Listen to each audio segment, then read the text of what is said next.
জানো কালকে CV word তৈরির সময় ভি রেগে গিয়ে কি করেছে? দেখো একবার তোমরা এই সি আর ভি দিয়ে তৈরি এই ভিডিওটা দেখো একবার।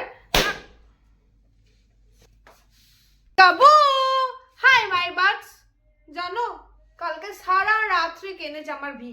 কারণটা কি জানো তোমরা? বলো দেখি বলো দেখি। না না, অরিজিৎ স্যার গান ছেড়েছেন বলে কাঁদেনি, সেই জন্য তো আমার মন খারাপ হয়েছে। তাহলে বলো দেখি ভি কেন কেঁদেছে কালকে রাত্রে? ঠিকই ধরেছো, কাল আমাকে ভি বলেছে যে কেন তুমি সিভি বললে, কেন ভিসি বললে না, কেন সিকে তুমি প্রথমে রেখেছো, কেন আমাকে তুমি প্রথমে রাখলে না। তাই আজকে ভি কে প্রথমে রেখেছি। হ্যাঁ, ভি কে প্রথমে রেখেছি আর সি কে তারপরে রেখেছি। আজকে ভি আর সি দিয়ে ওয়ার্ড শেখাবো, ঠিক আছে? তাহলে কি ভি আর সি কে পাশাপাশি রেখেও কি ওয়ার্ড তৈরি হয়?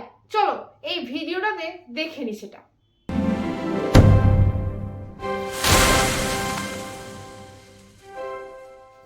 দেখো আজকে ভি কত খুশি। ভিডিওতে আমরা কি দেখলাম? ভি সি দিয়ে ওয়ার্ড তৈরি হলো।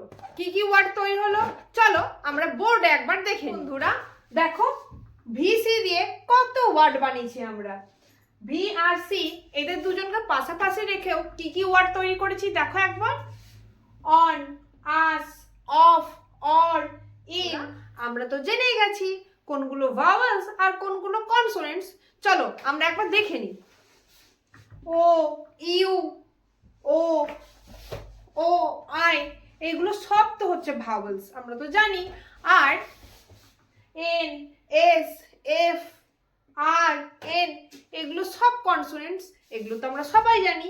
তাই ভি আর সি কে পাশাপাশি রেখে আমরা কত ওয়ার্ড শিখে